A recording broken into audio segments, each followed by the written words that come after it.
This is a Film Stories original podcast.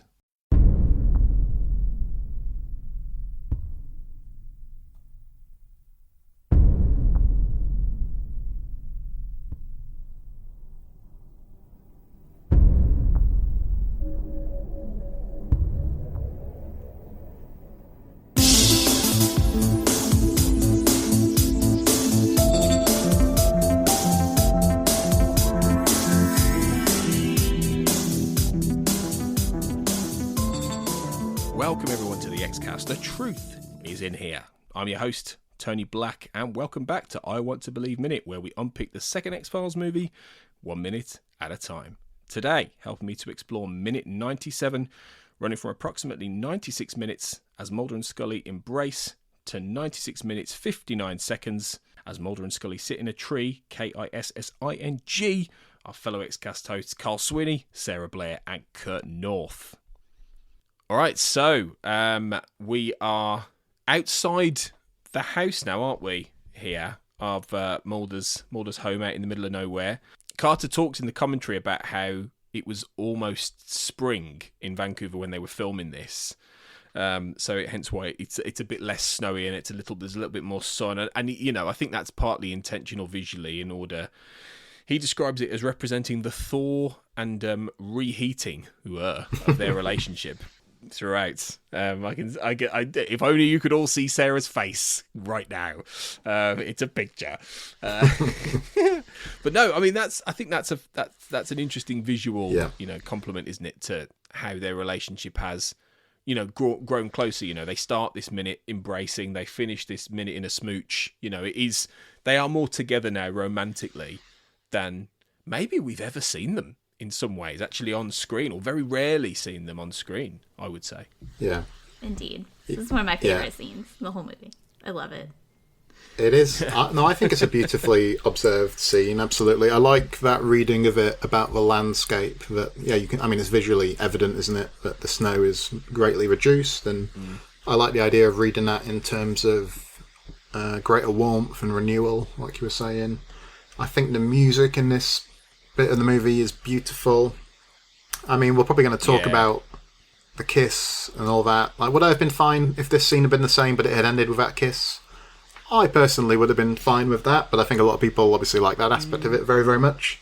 The only problem with it that I can really see now is that the music now makes me think of the lost art of Forehead Sweat in a way, because isn't this the music that's drafted in at the end of that episode as well? Yeah. Oh, is it? I can't remember that. Okay. Am I right on that, Kurt? Yeah. Yeah. It's been tarnished, sadly, by comedy. I can remember that, to be fair. It's when the guy's talking to Scully in Forehead Sweat, and he's like saying when Mulder's on the floor crying. Yeah. It's during that bit. Yeah. Okay. Yeah. It's been a while. Yeah.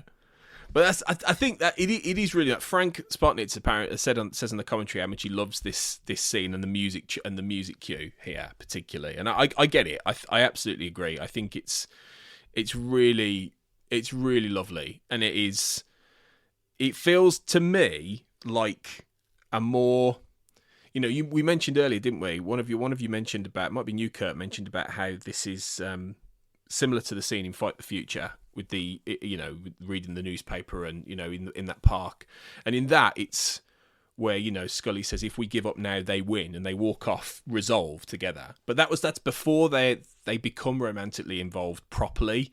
It is more about that partnership. And at that point, the conspiracy's still raging and they're in the thick of it all. Whereas they're in a very different space now. So much has happened since for them in a real personal way with William and, becoming...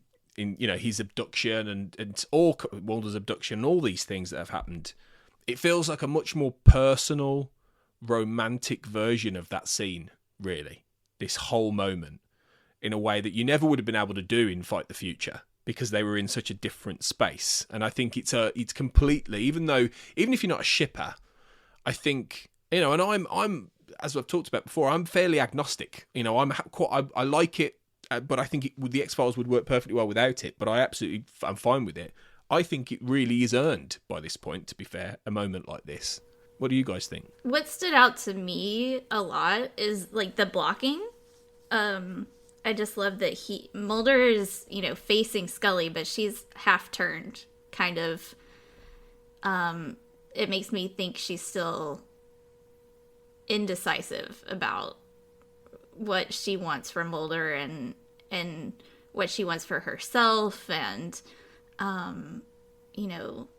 but she's always gonna go back to Mulder. It just kind of goes back to Jersey Devil when she chooses Mulder over everything else. Yeah, that dude. Yeah.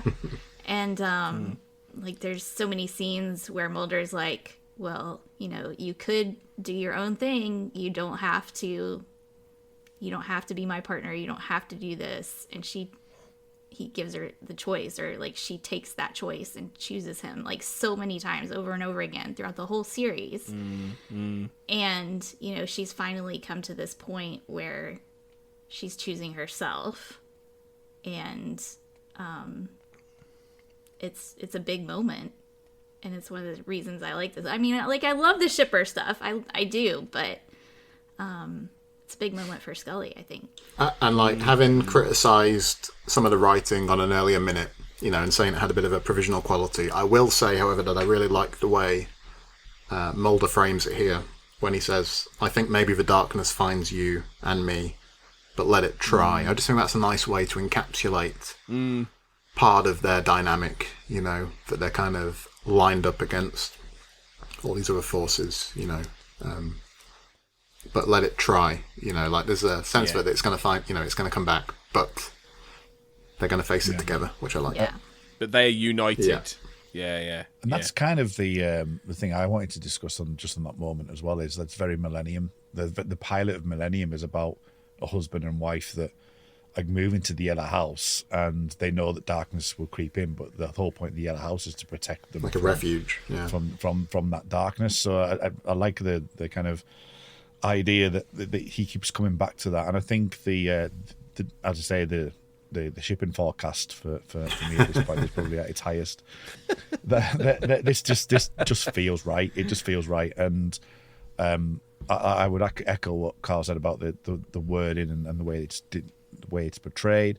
I also really kind of just love the fact it's an intellectual conversation, and actually it's a meaningful conversation. It's not a throwaway. It's not about them as such. They're very Mulder and Scully in this element. They're talking about big themes and big issues, and and fundamental decisions that need to be made, and it's all done within this capsulated autumnal area, and I think it just works absolutely amazingly well. Mm-hmm. Well, he says to her, doesn't he? He says, if you have any doubts about what you're about to do with Christian, call it off. He says it's that choice. It's that, he's very much at that question of faith, really. And then he does the typical Mulder thing of go, and if you do, then let's go away. Let's go and have a holiday. Let's just get out of here. Which obviously she manages to do both. She does the surgery, as we'll see, and then they do go on a holiday. But I think it is. It's a great moment where he validates, the choice she's going to make, and he's there to support her, and as a good partner should. And he's one of those people that he's not, because he's so self. I mean, even I speak for myself, but I'm sure you Carl and Kurt, you're similar. You're not. We're both middle-aged, obsessive men about various things, right? We are. That's why we do podcasting. Carl will always provide that with the fact he's younger than us, though. Yeah, well, as someone who's still he does make that point. As a 30-something, I've got to point that out against all you 40-somethings. Late 30s. Mid-30s, yeah. Late mid to late 30s, yeah. Right. A true millennial. Yeah. We're all on the cusp. In fact, how old are Mulder and Scully at this point in time, would we say? How are they? Canonically, how old are Mulder and Scully? Scully's 1964, and it was 2008, wasn't it? Yeah. So they're about our age, aren't they? Yeah, about 48. Near enough. Mulder's a bit older. 50. Mulder's getting on for 50 now, right? I think, and Scully's about mid-40s. Because wasn't he born 1960? Wasn't he? He was. Isn't 60 Mulder 1960? Yeah, 60 and 64, aren't they? So I'd have been 28, so he'd have been 48. Mulder would have been 48.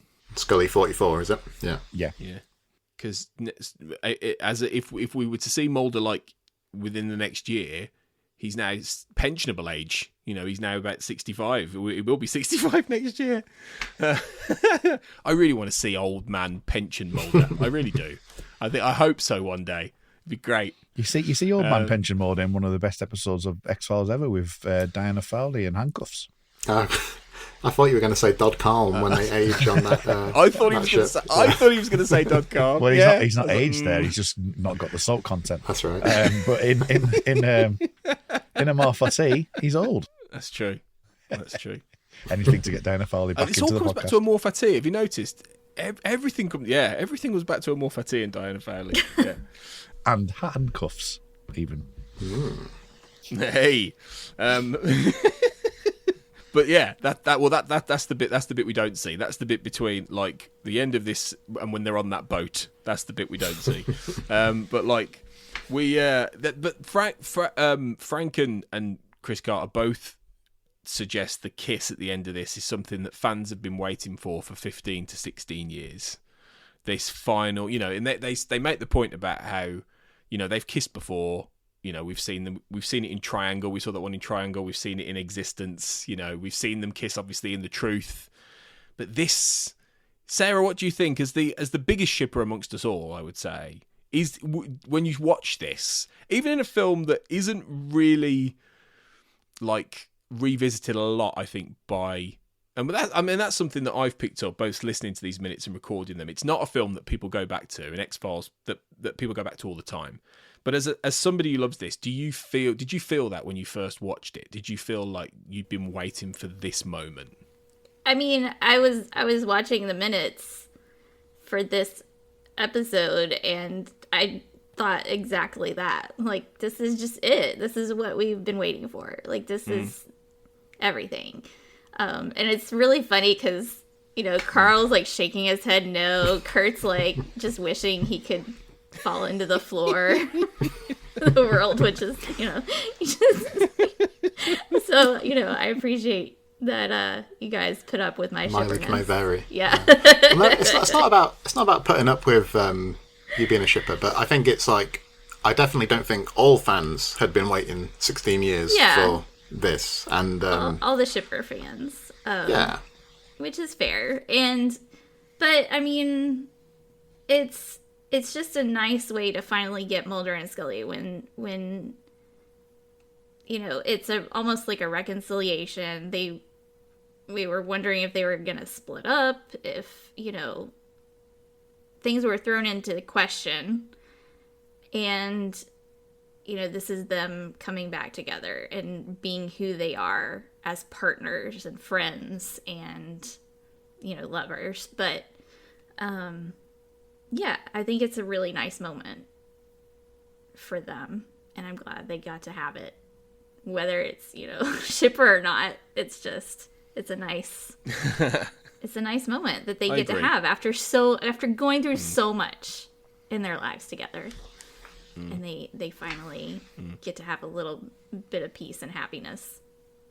It's hard earned. So I think that's why it really makes me happy. Yeah. Most of all. But yeah. That's good. We'll skip over what it's quite Carly said. It's quite condescending there, isn't it? It's good. That's good. It's okay. It is good. No, I think you don't need to skip over. I do think it's the Carl mentioned before, the most earned out of all of them. Triangle is a bit of fun. Yeah. It's in pitch black. Yeah. The Truth is weird and in pitch black. Existence is quite nice, but it's just a kind of like a coming together of them, and actually you can leave them be.